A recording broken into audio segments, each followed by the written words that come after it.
Haleluya, shalom kepada semua sahabat-sahabat saya.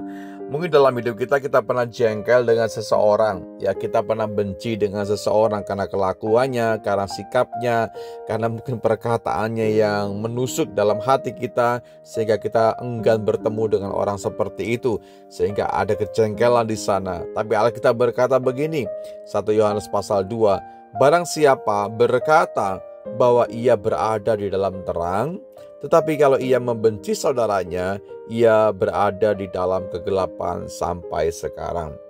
Barang siapa mengasihi saudaranya, ia tetap berada di dalam terang. Dan di dalam terang tidak ada penyesatan. Tetapi barang siapa membenci saudaranya, ia berada di dalam kegelapan dan hidup di dalam kegelapan. Ia tidak tahu kemana ia pergi karena kegelapan itu telah membutakan matanya. Anda bisa menemukan dalam 1 Yohanes pasal 2 ayatnya yang ke-9, 10, dan 11. Bapak Ibu saya kasihi, Alkitab menjelaskan, barang siapa berkata, ya kalau kita anak terang, kalau kita berada di dalam terang, tetapi, ini faktanya ya, tetapi kalau kita benci dengan saudara kita, ya mungkin saudara terdekat atau siapapun orang yang bertemu dengan kita, kalau kita benci dengan saudara kita, sesungguhnya kita bukan berada di dalam terang, bukan. Tapi kita berada di dalam kegelapan sampai dengan hari ini. Itu yang Alkitab katakan. Pertanyaannya, siapa yang kita benci hari ini? Ya, apa mungkin ada orang-orang mungkin membuat kita hari ini kesal, membuat hati kita terluka? Bagian kita bukan membenci, tapi kita dianjurkan mengasihi, mengampuni, karena itu yang Tuhan ajarkan. Karena dia pun mengampuni pelanggaran kita, ya. Karena dia pun menerima kita.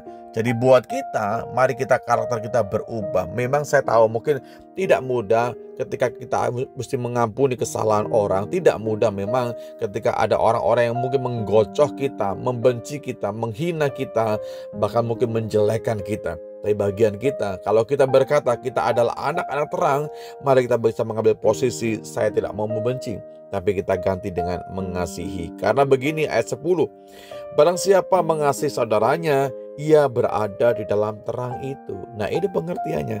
Dan di dalam dia tidak ada yang namanya penyesatan. Tapi kalau kita membenci saudara kita tinggal dalam kegelapan. Dan kegelapan itu akan membawa kita, membutakan mata kita, tidak bisa melihat tentang kehidupan kita yang sesungguhnya. Bagaimana makna kehidupan, bagaimana arah tujuan, karena gelap. Semuanya gelap. Karena apa? Kebencian yang bergulung-gulung bagi setiap kita. Bapak Ibu saya kasihi, bersama-sama kita akan belajar untuk mengasihi. Saya tahu mungkin ketika saya berkata demikian, Bapak Ibu pernah terluka dengan perkataan orang lain, pernah terluka dengan tindakan orang lain, pernah terluka dengan sikap-sikap orang lain. Tapi sekali lagi, jangan membenci saudaraku. Karena kalau kita mengembangkan kebencian, kebenarannya adalah kita berada dalam kegelapan. Dan kegelapan akan membutakan mata kita.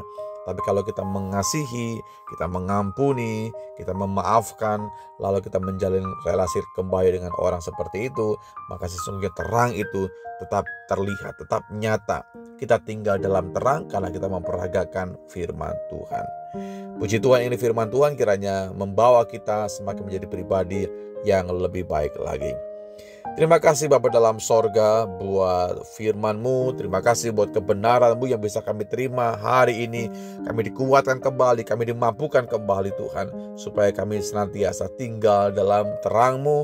Kami tidak mengembangkan kebencian, kami tidak mau bermusuhan, kami tidak mau bertengkar. Sekalipun ada orang mungkin yang membenci kami akan memberikan kasih kepada mereka. Kami akan mengampuni mereka Tuhan, karena itulah yang Tuhan ajarkan bagi kami. Kami bersyukur buat semua hal yang Tuhan sudah teladankan. Engkau meneladankan hal yang terbaik. Kiranya kami juga belajar meneladani kehidupan Kristus. Dalam berkat nama-Mu Tuhan kami, Yesus Kristus, kami bersyukur dan berdoa. Amin.